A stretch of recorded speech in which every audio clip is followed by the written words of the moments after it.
Mapagpalang araw sa ating mga kababayan, it's Dr. Vito nyo po, ang inyong Mindoreñong manggagamot. Ngayon pag-usapan po natin ang karaniwang tinatanong po ng ating mga minamahal na pasyente pagtungkol po sa vitamin B complex. Kadalasan po kasi nagtatanong sila ano po ba yung mas effective?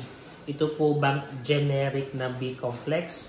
Or ito po ba yung branded na B complex? Nagwo-worry po kasi ang karamihan na baka po kailangan bumili ng branded or kailangan po namin ng generic para po kami po ay makatipid. Ang tanong naman is parehas po bang effective? Ang kasagutan po dyan ay parehas na parehas lamang po sila ng effective. Depende po kung ano po yung dosage. Pero ito pong mga B complex na to, yung standard po, is parehas lamang sila ng preparation. Parehas lamang sila ng dosage. For example, tablet, parehas lamang, or capsule. Third is quality. Parehas lamang po silang dumaan po ng masusing proseso. Parehas lamang po ng protocol at preparation kung paano po ito ginawa.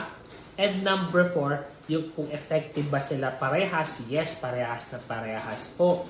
Dahil po ito ay ginawa po para makagamot po ng or makatulong po sa mga karamdaman natin aside sa mga binibigay po na talagang gamot po para sa specific na karamdaman. So kung ang katanungan niyo po ay maaari po ba kayong bumili nito? Yes. Yan naman po ay prerogative po ng mga doctors nyo kung sila po ay magpe-prescribe po ng branded na B complex or generic B complex. Ang mahalaga po kapatid is nakakainom kayo kasi kadalasan ng ibang mga pasyente po natin is wala naman po talaga silang pambili.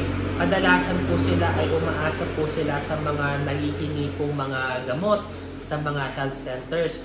So maaari po natin i-refer yung mga pasyente po sa ganon, nang sa ganon hindi sila po makagastos ng gamot.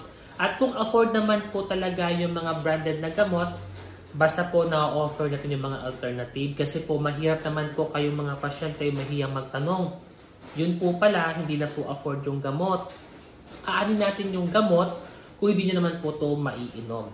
At tanungin nyo po muna kung ito po ba indicated. Baka mamaya umiinom kayo ng B complex, hindi naman para sa inyo. Meron palang mga target organ or target po na goal ang inyong mga doktor at baka may ibang recommendation para sa inyo. For example, nag-reseta po ng multivitamins, pero po ang binili niyo po ay B complex dahil po sa tingin niyo po, ito po yung nakakagaan po sa inyo. So, sa aming mga doktor, wag po kayong mahiyang magtanong kung ano po ba yung mas afford nyo. Kasi ang mahalaga po sa amin, parehas po kayong nakakainom ng gamot. Talagang magkakaiba lang po talaga tayo ng estado ng buhay. Kaya nga po may mga libre na nabibigay, may mga murang nabibili, at may mga branded pong nabibili. Ito po si Dr. Vito, ang inyong Mindoreñong manggagamot.